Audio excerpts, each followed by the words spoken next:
So, as I have explained before, Tuesday is going to be the make or break day for Rishi Sunak.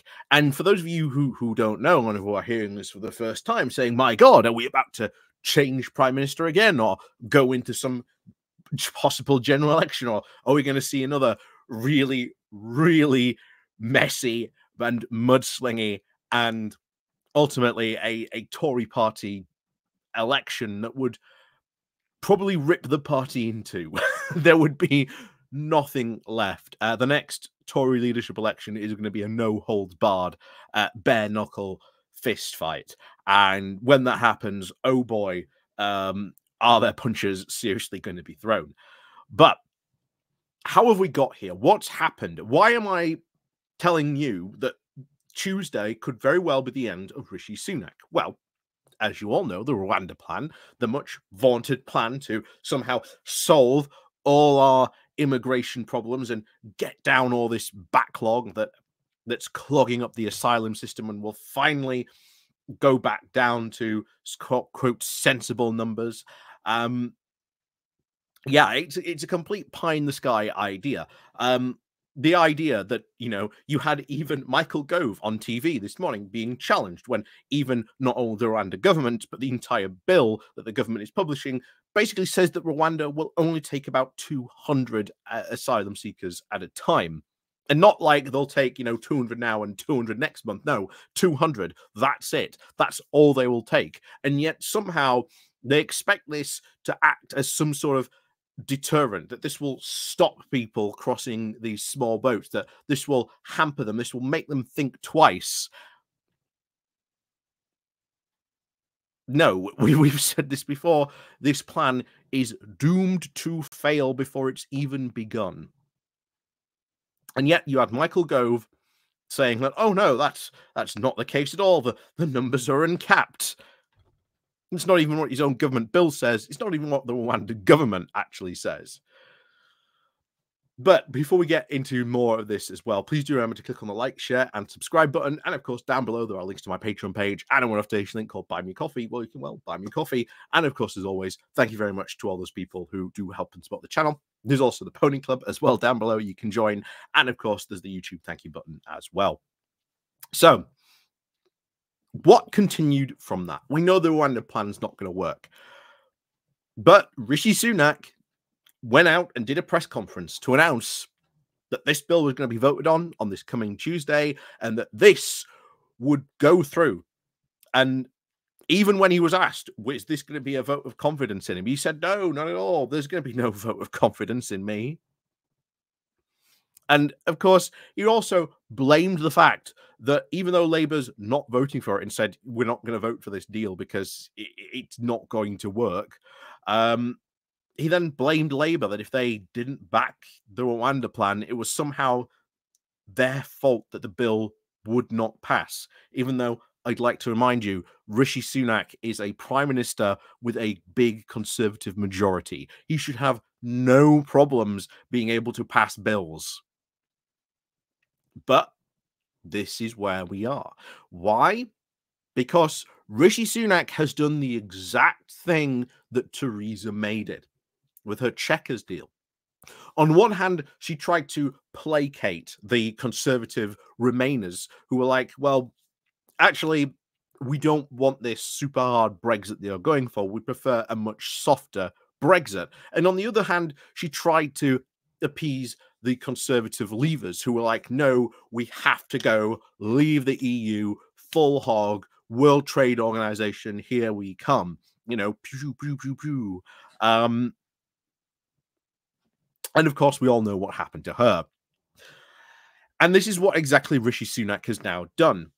In trying to sort of be kind, to try and appeal to say to the conservative moderates that this isn't going to break international law, thus also breaking international law, he's tried to appease the conservative moderates, not appease the conservative moderates. They're not going to vote for him. And then on the right, well, by trying to, of course, appease the conservative moderates and not being an instant bill where instantly, as someone immediately sets foot on the soil of UK, they immediately get sent off to Rwanda. It's not hard enough for them, or doesn't go far enough, as they say at the moment. And those of you who followed Brexit very closely will be very intimate with the word Star Chamber, because this was the grand conclave of the ERG. Whenever Theresa May or when any other prime minister would bring forward a Brexit deal, they would meet and cluster in the Star Chamber with their panel of experts and lawyers and trade, etc., whoever else they brought in, and then the Star Chamber would speak, and then they would decide upon the fate of that particular, shall we say, Brexit deal. Theresa May, exactly the same thing happened to her.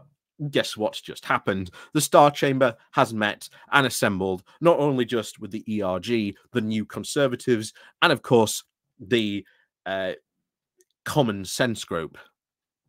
All in all, it ranges between about 40 to 60 or supposedly MPs or thereabouts. There's a lot of crossover as well, so it's difficult to tell, but that's roughly the numbers they have.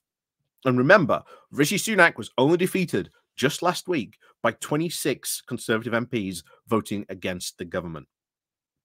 It does not take a lot of Conservative MPs to decide that they do not want to pass this bill. And it looks like there's already significant amounts of Conservative MPs that do not want to pass this bill. So what's going to happen now?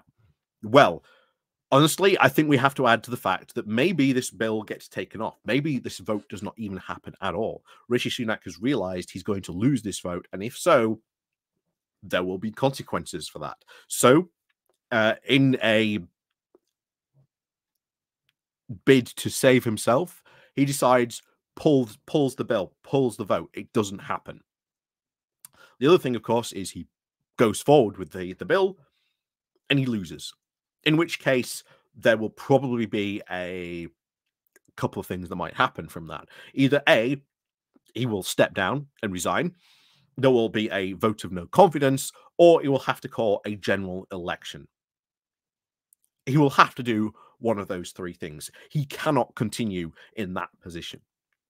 Or he will win, but he will win by a very narrow margin. We're talking literally maybe 10 votes. That's how narrow this margin could very well be. And even then, if it passes in the Commons, it ain't going to pass in the Lords. And it's far, far too late to be trying to contemplate an act of Parliament in this session. So Tuesday is going to be very interesting, and Tuesday could become very interesting very quickly. Like I say, depends on how this vote goes down. But if you've got the Star Chamber and the ERG and the hard right saying we're not going to vote for it, you've got Robert Jerrick coming out and saying, you know, no MP should vote for this. This deal does not go hard enough or do even anything that it sort of sets out to be. We're sort of in baking failure. It's hard to see how this bill passes. And then if the bill doesn't pass, it's hard to see how Rishi Sunak maintains his position. His position at that point will just become untenable. And if he does lose, well, maybe we start to see a couple of resignations to try and force him to resign.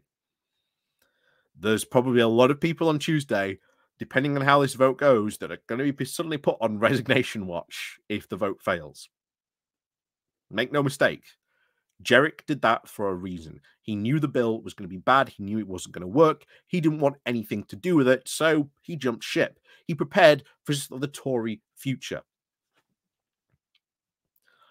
And in doing so, he had to throw Rishi Sunak under the bus. And that's what he's done. And that's what a lot of MPs this weekend are trying to contemplate. What do we do if Rishi Sunak loses? Do we keep him? Do we get rid of him? If we do keep him, do we take him to a general election or not? There's even rumours in the Daily Mail, because you can tell how desperate they are, which, bear in mind, is never going to happen in a month of Sundays, that somehow Boris Johnson is going to come riding back, become an MP, and then become leader of the Conservative Party again, and then he's going to become Prime Minister, and then he's going to save the Conservative Party. Generally, I'm not making that up. That is an actual article that was in the Daily Mail this morning. Tuesday is going to be very, very interesting if this bill is still going to go ahead. Very interesting indeed. So until then, as always, click on the like, share, and subscribe button. And of course, as always, we'll see you all next time.